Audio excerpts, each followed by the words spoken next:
Hey there. Let's jump right into our source material for this deep dive. We've got two documents today. One is a planning document focused on outdoor recreation in the village of Merrillan, Wisconsin. Right. And the other gives us some insights from a publication all about Wisconsin's lakes. Right. And together, these give us a fantastic opportunity, really, to look at outdoor recreation and water resources from two angles, a very specific local snapshot in Maryland, and then, the bigger picture, the statewide view of Wisconsin's incredible lakes. Exactly. Our mission is to take what's in these documents and kind of unpack it for you. We'll explore what recreation looks like on the ground in Maryland, see what the community there is thinking about, and then zoom out to understand the sheer scale, the variety, and maybe some of the challenges facing lakes across the entire state. All guided by this info you've shared. Sounds good. So where do we begin? Let's start with the place itself, the village of Merrillan as it's described in that recreation plan. Okay. So the document places Maryland squarely in Wisconsin's western upland region. Now, this area is, it's pretty famous for its unique topography. Yes, those distinctive high ridges and steep-sided valleys. People often call them coulees, right? Exactly, coulees. They're features carved out over millennia, mostly by water erosion and weathering, giving the landscape a kind of rugged, rolling look. So it's hilly country. Precisely. Yeah. So while the surrounding Jackson County area definitely features that hilly bluff land terrain typical of the coulee region, the driftless area, the document says the elevation is relatively flat within the actual village boundaries themselves. Oh, interesting. So a little pocket of level ground amidst the hills? Kinda, yeah. That contrast between the village proper and the surrounding region is interesting. And the soils there, they sound quite complex according to the document. Complex how? Well, there's variation. The report highlights the most common type they note is Ludington sand. It's found on slopes between 1% to 6%. Moderately well-drained, moderately deep before you hit this layer where the soil meets the underlying bedrock. The document calls it a paralytic contact. Paralytic contact, meaning it's kind of stuck to the rock. Essentially, yeah. It's where the weathered soil profile ends against the harder, less weathered interbedded sandstone and shale below it. Okay, so you've got sandy soil sitting on top of these rock layers, and the other key soil type. That's Maryland fine sandy loam. You'll find this one on flatter slopes, usually 0 to 3%. And different drainage. Totally different. Unlike the Ludington sand, this type is described as poorly drained, also moderately deep to that bedrock contact. So one drains well, the other doesn't. Big difference for building or planting anything, I imagine. Huge difference, exactly. And both of these soil types formed from a mix of sandy material deposited by water, that's the alluvium, and weathered rock that broke down right there, the residuum. The soil map provided really shows this patchy distribution within the village area. The recreation plan also mentions covering surface waters and climate. Obviously key for recreation. But these excerpts, they don't really dive deep on those points. Right. What it does include, though, which is useful context for the planning, is some social characteristics of the village. Population figures, age distribution, data on residents with disabilities, and economic snapshots. Like the median household income. The document notes it's around $50,000 for Maryland residents. Yeah, compared to the statewide median, which is closer to $71,000. It also breaks down employment by sector. These figures, they help understand the community that's looking at its recreational needs and, opportunities. And speaking of those needs, the document takes us through the parks and facilities right there within Maryland. Okay. It lists 3 main properties owned by the village itself. Gile Memorial Park, Mill Street Park, and Lower Lake Beach Park. Yes. And the community survey results summarized in the document offer some pretty specific ideas for improving these spots. For Gile Memorial Park, which also has a campground, people suggested improving the restrooms and adding showers. Makes sense for a campground. Definitely. And both Mill Street Park and Lower Lake Beach Park were also singled out in the survey as areas needing improvements. Beyond the village's own facilities, the source mentions school resources too, doesn't it? It does. Lincoln Elementary, serving the younger students, 4K through 6th grade, has a playground that's open for public use. And the document points out that public school districts, they can apply for state law-con funds for these kinds of facilities. That's a good practical detail for them. It is. And of course, Maryland residents have access to other recreational facilities in the broader surrounding area. Those are listed too.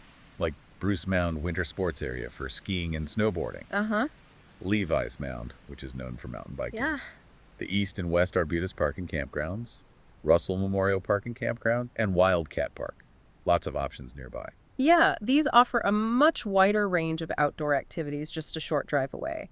The community survey really paints a picture of what people in Maryland would like to see more of or, improved locally. It does. They talked about wanting more music and festivals, maybe even developing a dedicated space for them. Yeah, that came up. Outdoor food and craft markets and other special events were also popular ideas mentioned. And looking at specific facilities, what else? Well, requests included a fishing pier, more trails, and an off-leash dog park seemed popular.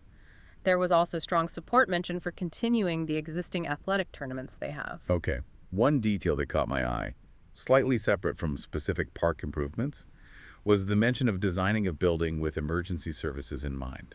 Ah, yes, the idea to potentially design a community building that could serve multiple purposes, including as a shelter. All right. The plan mentions equipping it with a backup generator powered by natural gas, a concessions area for emergency feeding, potentially working with county emergency management on that, Yeah. and its use as a shelter during disasters like natural events or prolonged power outages. It's a really smart way to think about infrastructure serving multiple community needs. It really is. Multi-purpose planning. Okay, moving beyond the local scene, the Maryland document also touches on state outdoor recreational facilities that are easily accessible from the village. Yeah, the most significant state facility mentioned is the Black River State Forest. It's a large area, offers diverse recreational activities, but it definitely has clear rules. The source outlines what's allowed. Things like hiking, fishing, cross-country skiing, hunting, trapping, wildlife viewing. Pretty standard stuff for a state forest. Right. It also notes that scientific research and collecting wild edibles are permitted. The research needs a permit. Pets are generally allowed if you follow specific guidelines. And importantly, it lists what's not allowed, to help preserve the forest. Yeah. Things like horseback riding, rock climbing, using most vehicles off designated trails or roadways, collecting natural materials, alive or dead, unless you have that research permit, picking plants or seeds, camping or campfires outside designated areas, and geocaching is also listed as prohibited. So, mostly focused on activities with minimal impact, it sounds like, apart from regulated hunting and fishing, of course. Pretty much, yeah. It's about balancing use and preservation. And it specifically names some state fishery areas near Maryland as well. Yes, Halls Creek Fishery Area, sometimes called Stockwell Creek, North Branch Trempealeau River Fishery Area, and Smith Pond. This just reinforces how significant water-based recreation, particularly fishing, is in this region. And that naturally leads us right into the second source, the Wisconsin Lakes publication. This gives us that crucial wider perspective, helps us understand the context for places like Maryland, which are surrounded by all these water resources. It certainly does. This document immediately puts things in scale. It states that Wisconsin has approximately 15,000 documented lakes. 15,000. That number alone is just staggering. It is, and they vary enormously in size, from tiny ponds, maybe less than an acre, up to giants like Lake Winnebago. This source lists Winnebago at over 137,000 acres. Oh. Interestingly, only about 40% of these 15,000 lakes are actually named. Most of the unnamed ones are small, less than 10 acres. So where does the majority of the state's lake surface area lie then, in the bigger ones? Definitely in the larger ones. The document notes that over 3,600 lakes are larger than 20 acres, and these collectively account for over 93% of the total inland lake surface area in the state. Okay, so those larger lakes are really significant. Hugely significant, yeah. The publication also does a great job, I thought, of explaining the different types of natural lakes found in Wisconsin based on how they get their water. It does. It breaks them down into four main categories. First, you've got drainage lakes. These have both an inlet and an outlet. The water flows through them. Exactly. They're primarily fed by stream drainage flowing through them. You find a lot of these along major river systems. And it clarifies that if a drainage lake is artificially created, or its depth is significantly increased by a dam, it's called an artificial lake, or impoundment. Right. The source says about 13% of Wisconsin lakes fit this description, these impoundments, and they are, for classification purposes, considered drainage lakes because their main water source is still that stream drainage. Okay, what's next? Then you have seepage lakes. These are actually the most common type. What's unique here is they don't have a permanent inlet or outlet stream. So landlocked, essentially. Pretty much. They're primarily fed by precipitation, runoff from the immediate land around them, and groundwater seeping in. Because they rely on these less consistent sources, their water levels can fluctuate quite a bit. Okay, that makes sense. The spring lakes are different now. They do have an outlet. Right. Spring lakes have a continuous outlet, but no inlet. Their main water source is groundwater that flows up into the lake bottom itself. They often form the very beginning, the headwaters, of streams. Quite common, especially up in northern Wisconsin. And the least common type mentioned. Drained lakes. These have no inlet, but do have a continuous outlet. Their water comes mostly from precipitation and direct runoff from the surrounding land. Crucially, not from groundwater entering the lake bottom like spring lakes. Oh. So like seepage lakes, their water levels can change significantly depending on rainfall and runoff. It makes intuitive sense that the type of lake where its water comes from would influence what lives in it and its overall health. Right. Absolutely. The source points this out very clearly. Lake type significantly impacts water quality and the fish species you'll find. Drainage lakes, especially those impoundments, often tend to have higher nutrient levels. Why? Because they receive water and everything dissolved or suspended in it from large upstream drainage areas. Which is why seepage lakes, being more isolated from stream systems and having smaller drainage areas, might often have less diverse fish populations. They're more dependent on just local conditions. Correct. That lack of a direct stream connection limits the fish species that can easily get in or out, makes them kind of unique little ecosystems sometimes. The publication includes these tables, packed with information about specific lakes. We don't need to list every single code, obviously, but what kind of details do they provide for someone looking up a particular lake? They give you quite a bit. The official name, sometimes local names people use, the lake's size in acres, its maximum depth, and often a mean depth if a survey map exists. Useful for boaters. Very. Oh. They also detail the types of public access available. Is there a boat ramp, a fishing pier, maybe just a walk-in trail, roadside access? They even note barrier-free options for accessibility. So you can tell right away if you can launch a boat or maybe just fish from shore. Precisely.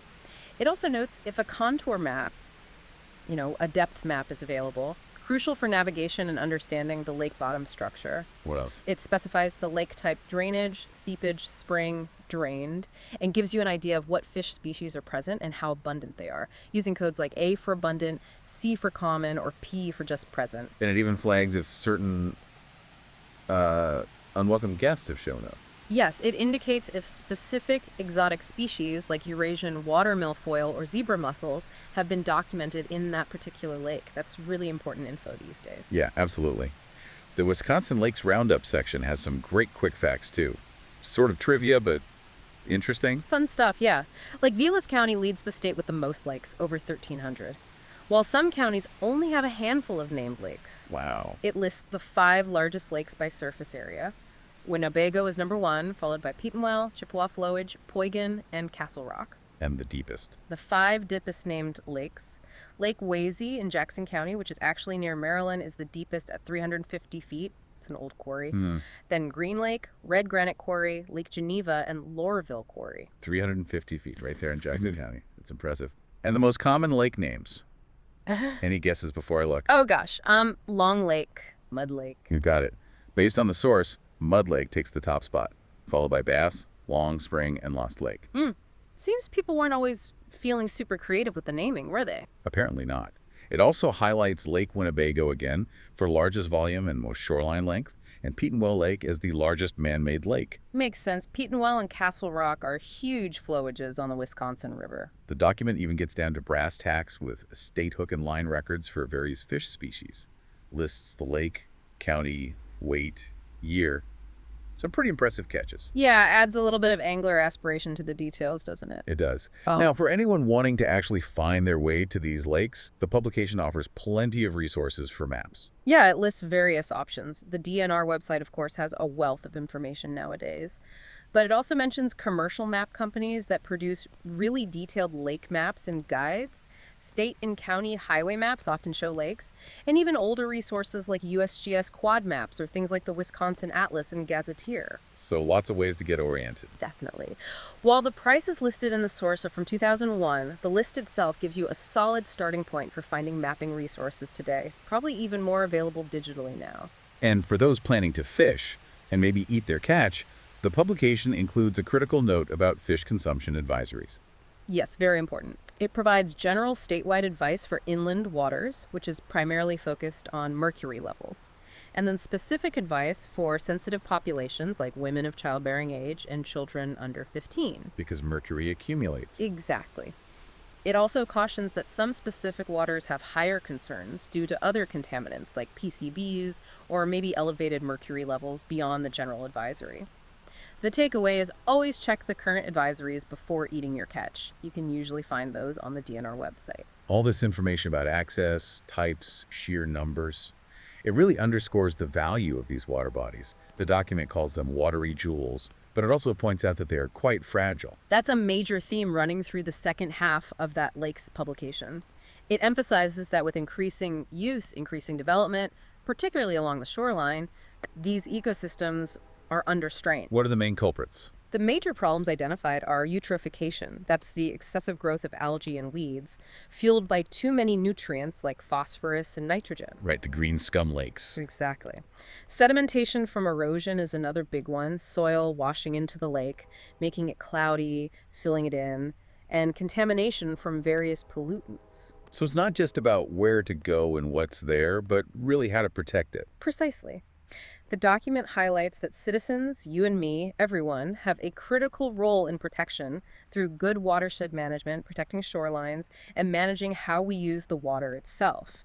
Because things happening way up in the watershed land activities like construction, farming, logging can send soil and nutrients downstream into the lakes. So what can individuals do? The source gives some really practical tips, right? It does. Things like keeping vegetation on slopes, especially steep ones, to prevent erosion, and maintaining that natural buffer zone of plants, shrubs, trees right along the shoreline. That strip does so much, filters runoff, provides habitat, stabilizes the bank. And being smarter about lawn care near the lake. Definitely. Testing your soil first to see if you even need fertilizer. If you do, use phosphorus-free options and use less overall. Compost is great. Simple things too, like raking up grass clippings and leaves instead of letting them wash into storm drains or directly into the lake. Where do downspouts fit in? Directing your roof downspout so rainwater soaks into the ground, maybe into a rain garden, rather than rushing off paved surfaces like driveways and patios straight into the lake. Minimizing paved surfaces generally is good. Okay. They also stress proper waste disposal. It sounds obvious, but... It needs saying. Storm sewers are for rainwater, period. Not for dumping used oil, chemicals, antifreeze, pet waste, or garbage. Maintaining septic systems is also crucial for lakefront properties to prevent nutrient-rich wastewater from leaking into the groundwater and eventually the lake. And wetlands get a special mention for their vital role, don't they? Yes, absolutely crucial. They act like natural filters for pollutants and sediments. They're barriers against shoreline erosion and provide essential habitat for fish and wildlife. So protect the wetlands we have. Protect them. That means avoiding filling, dredging, or draining them. Controlling erosion nearby. And even simple things like avoiding churning up shallow, vegetated areas with motorboats or jet skis, which stirs up sediments and damages these sensitive habitats. What about aquatic plants? People often just call them weeds. Yeah, the source makes a point to say they aren't just weeds. Many native aquatic plants are crucial for lake health. They provide habitat, food for wildlife, help keep the water clear by stabilizing sediments. It advises learning which ones are beneficial and managing only the genuinely nuisance types, often the invasive ones. And chemical treatment usually requires a DNR permit. Makes sense. Shoreline development is another big factor mentioned. And state and local zoning regulations play a role here. They do. The publication offers recommendations for those living on the lake or planning to build. Things like keeping or replanting a strip of natural vegetation along the shore, good for beauty, privacy, habitat, and filtering runoff. Leave the logs. Yeah, leaving fallen trees, logs, branches in the shallow water. That provides great habitat for fish, turtles, invertebrates. Contacting zoning authorities before you build anything is key. Respecting structure setbacks, often 75 feet from the ordinary high water mark. Using natural rock wrap for erosion control instead of hard structures like concrete seawalls, if possible. So trying to blend in, minimize the hard footprint. Exactly. Design structures to complement the landscape. Use natural colors, build only what's needed. It really reinforces that connection between what happens on the land right next to the lake and the health of the water itself. Individual choices really add up and contribute to problems like those green algae blooms. It makes it clear that protecting these resources is definitely a collective effort. Yeah. Not just up to the state or local government. Very much so. Finally, the document touches on, well, a really concerning issue. The growing threat of exotic species. Yeah, invasive species. These are plants and animals that aren't native to Wisconsin.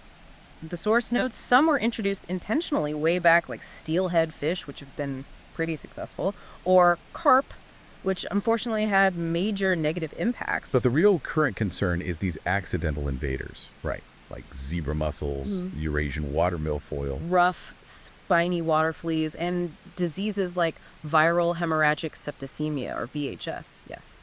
These are described as highly destructive and aggressive. They often outcompete native species, drastically alter ecosystems. And they spread easily. Very easily. Critically, they are most often spread by boaters and anglers who unknowingly transport them from one lake or river to another on their equipment. And once they get established in a new place, they are incredibly difficult, if not impossible, to eradicate. So prevention is absolutely key here. The source provides clear precautions for anyone using lakes and rivers. What are the main steps? It really boils down to clean, drain, dry. First, clean. Before you leave the boat launch or access area, remove all visible plants, animals, and mud from your boat, your trailer, your fishing gear, everything.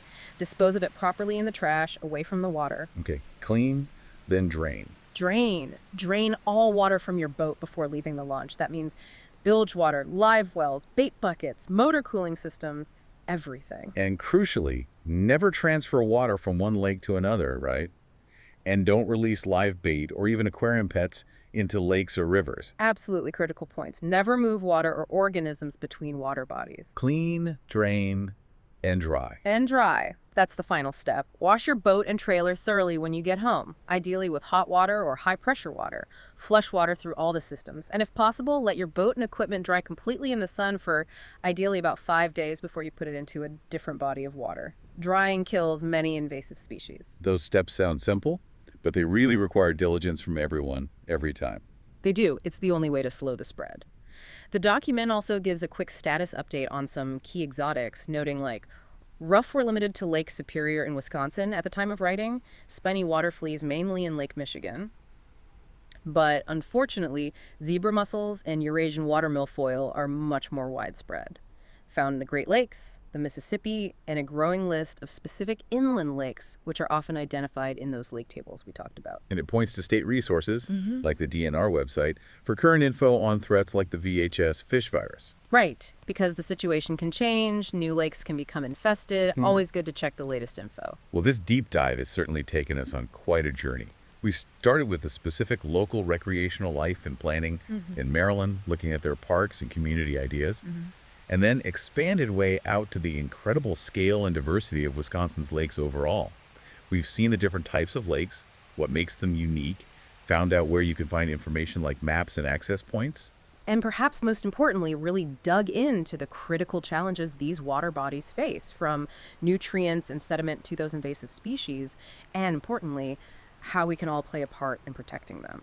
It really highlights how interconnected things are, doesn't it? The health of a specific lake near Maryland is tied to land use throughout its whole watershed, and also connected to these broader state efforts to control invasive species. Yeah. Those tips on lake protection are such a powerful reminder that enjoying these resources really comes with a responsibility. It absolutely does. It makes you think about that balance needed between making these beautiful places accessible for people to enjoy for recreation and ensuring that they stay healthy for fish, for wildlife, and for future generations. So thinking back to the beginning, you mentioned that geology in the Maryland area, the western uplands, those coulees, the specific soil types sitting on that sandstone and shale bedrock. Yeah. And then we learned about the different types of lakes, the stream-fed drainage lakes, the landlocked seepage lakes, the groundwater-fed spring lakes. I wonder, how might that specific local geology and landscape in the Maryland area influence which types of lakes and water bodies are most likely to be found right there? And maybe, how might it affect their vulnerability to issues like runoff or pollution compared to lakes in, say, a flatter, sandier region? That's a really interesting question to ponder. How does the underlying structure of the land shape the water bodies sitting on top of it, and maybe influence how they respond to us living around them? Definitely something to think about as you explore Wisconsin's waters. It is indeed. And as you think about that and perhaps plan your own explorations, remember to check out those resources like the DNR websites for current information and advisories. And most importantly, please practice those clean, drain, dry steps and other lake protection guidelines. Let's all help keep Wisconsin's watery jewels healthy.